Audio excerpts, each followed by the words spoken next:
In this video, I'm going to show you how to make a super simple crown cake topper.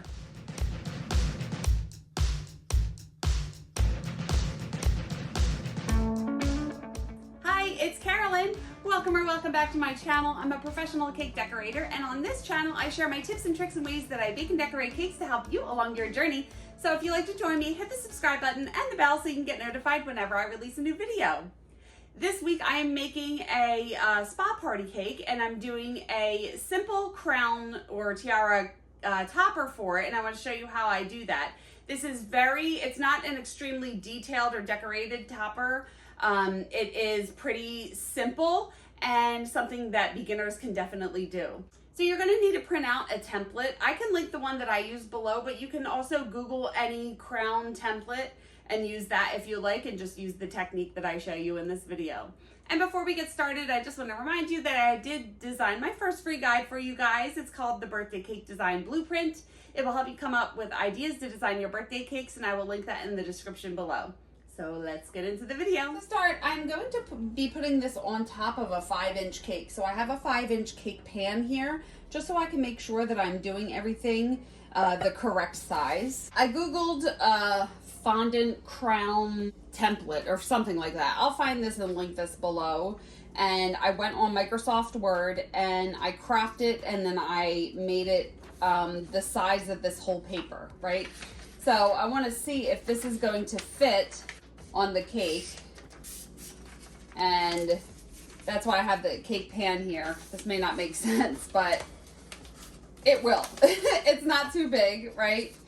So this is a perfect size for the cake that I'm doing. And all I did, I made the paper into landscape instead of portrait, and then I just expanded it to be the size that I wanted it to be. Now I want to make a pink crown. So I rolled out pink fondant here. I have a cut on my finger, so I have to wear a glove until it heals.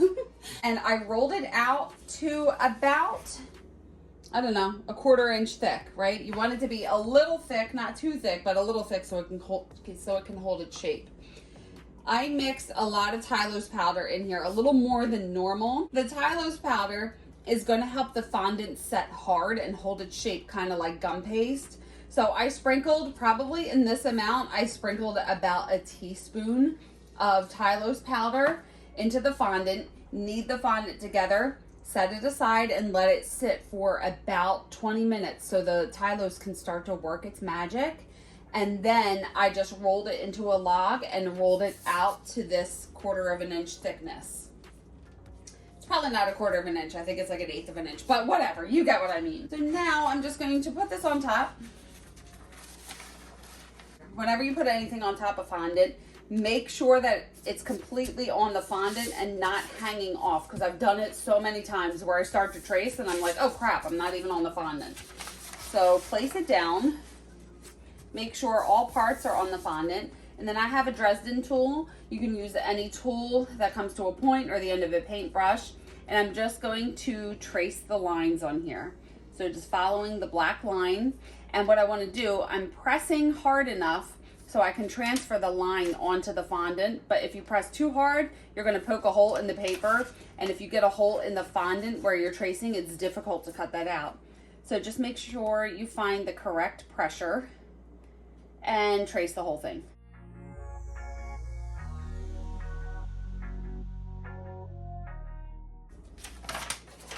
And there we go.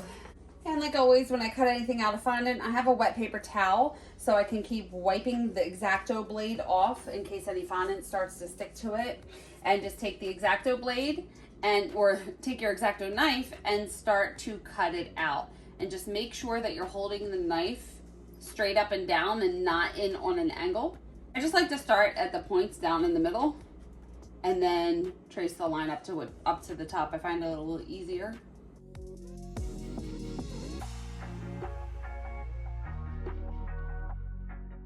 And I just find it for a long straight line like this, it's a lot easier to just use a pizza cutter.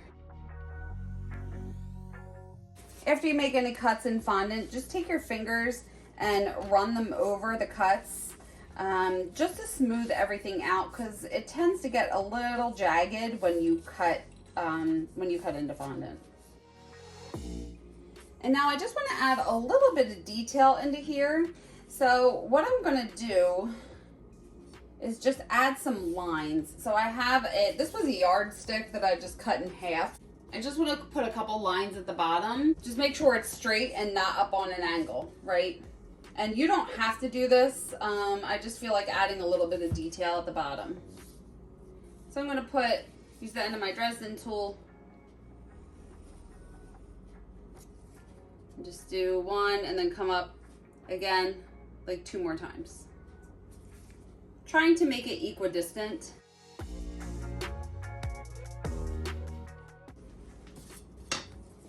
And now that I have the lines in here, I can take this Dresden tool, has a flatter side and a pointier side, and it curves up. I love this tool so much. I don't know if they make this exact one anymore, but you can find one that is similar, that does the same thing. And then I'm just going to use the flatter side and just trace over that line just to make it a little deeper.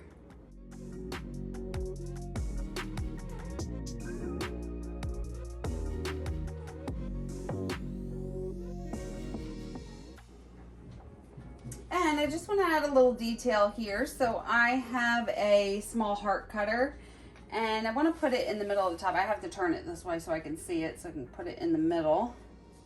And you can put it wherever you would want to in here. I'm just going to do it a little closer to the top.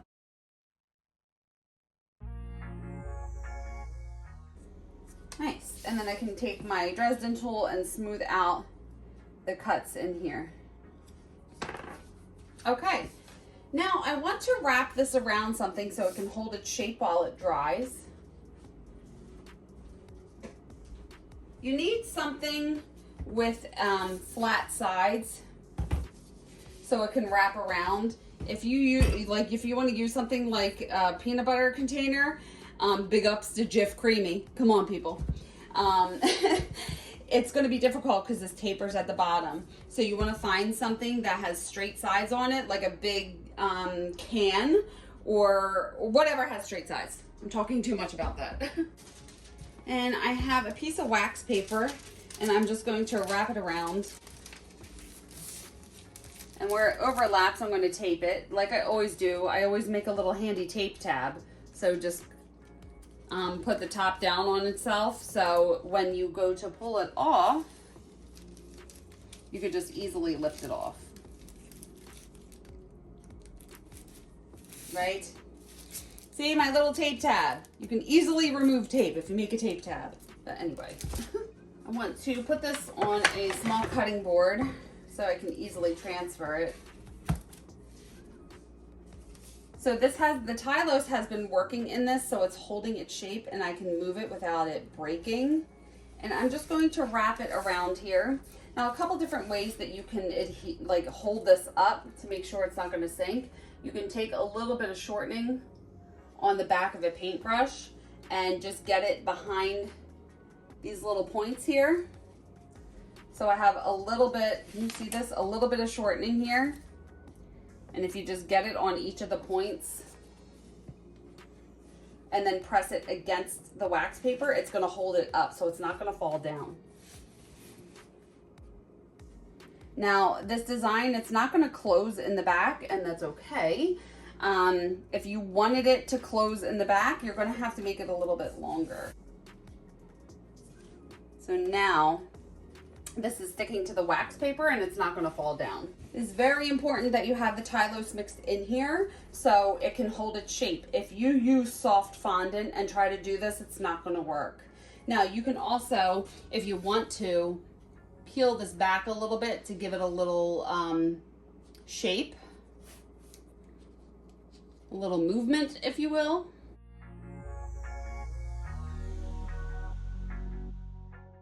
And I'm just going to set this aside. The earlier you make this, the better. I'm just going to set this aside overnight. It should be ready to go on the cake then. But if you can make this 2, 3, 4 days in advance, that's even better because it's going to dry really hard.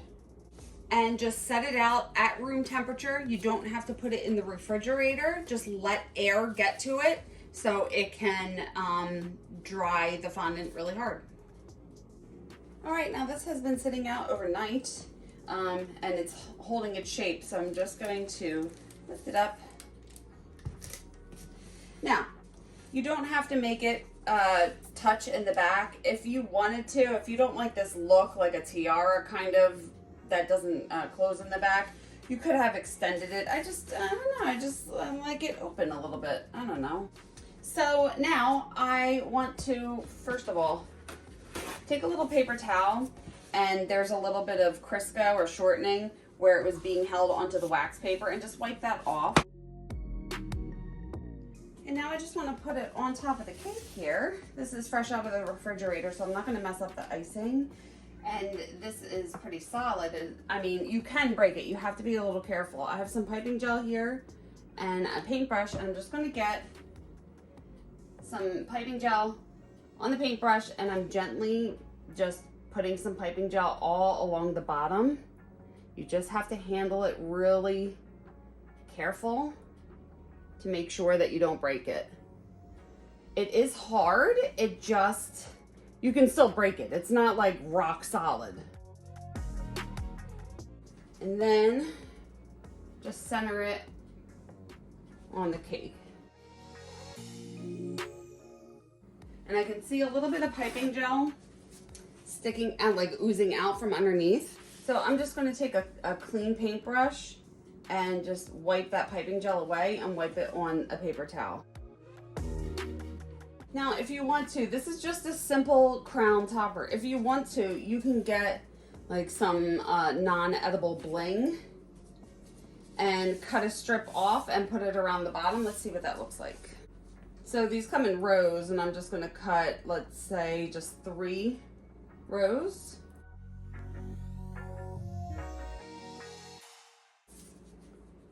And you can line it here. Now it does cover up all those lines that I put at the bottom, but it gives it a little extra bling, which I kind of like. You just have to let people know that that's not edible. So I could turn this around at the back and just trim off the excess. And I can link this bling below. Just put a little piping gel behind it on the edges, just on the ends, that's what I meant, not the edges. And stick it down, right? And again, on the other side, just kind of pull it tight and just get some piping gel behind it.